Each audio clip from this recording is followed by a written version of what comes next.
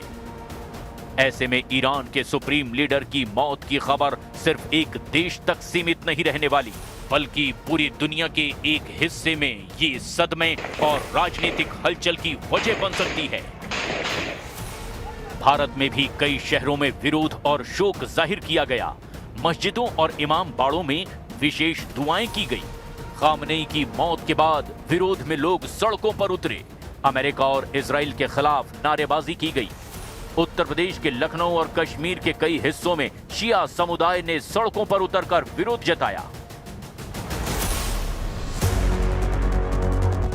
अब सबसे बड़ा सवाल है कि क्या ईरान और उसके सहयोगी अमेरिका और इजराइल के खिलाफ जंग लड़ेंगे? क्या रेजिस्टेंस फ्रंट सीधे अमेरिका और इजराइल के खिलाफ खुले संघर्ष में उतरेगा?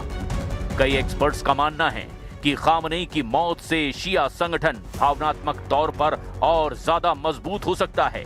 ये सिर्फ खबर का असर नहीं, बल्कि भविष्य की जंग की दिशा भी बदल सकता है।